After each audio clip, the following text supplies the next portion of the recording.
台湾话艺术水阁好，国情解说两句啊，含你做参考。解说、解说、解文说理。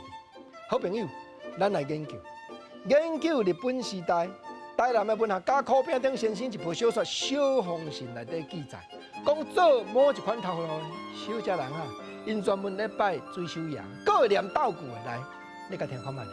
讲水手爷，水手爷，脚翘翘，面摇摇，保庇大滴来进调，心头乱茫茫，腰肚顾阮忙。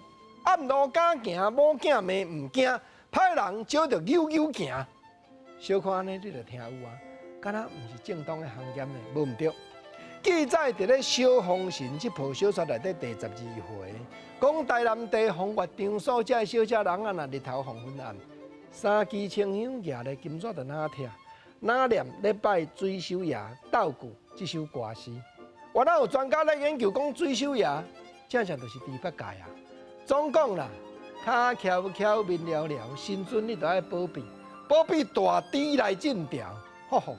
来到阮这个所在烟花境，伫咧高官呢，人客阮无要甲伊博感情，道具的言语已经表明，这款叫做大猪啦。啊若来吼，上好第一要紧，心头乱茫茫，腰肚顾阮忙，腰肚，古早一句俗语话，讲腹肚边有淡薄仔卖粒啊，意思讲趁较有啦。啊，腹肚边有啥？较早生地啊，规伫腹肚边嘛，所以上盖好，你来到阮烟花境，闻到即个花粉味，中到即个花粉霞，即个人客，第一心头乱茫茫，腰肚钱地啊，顾在阮忙。安尼也够无够气，即个大猪吼，第二项条件，水手爷甲你下呢，甲你拆金纸，你都爱保庇，保庇安怎样？保庇讲暗路敢行。某囝命唔惊，咱嘛知啦。知影讲来阮即个所在，国政头拄我咧讲啊，实在讲都毋是正当所在，所以这算行暗路啦。啊，若既然敢行暗路，有诶好个人出入因兜，某咧换锁匙，咧换手头，结果今日来遮开咧，明仔载转去某一个买尔，煞毋敢过来啊！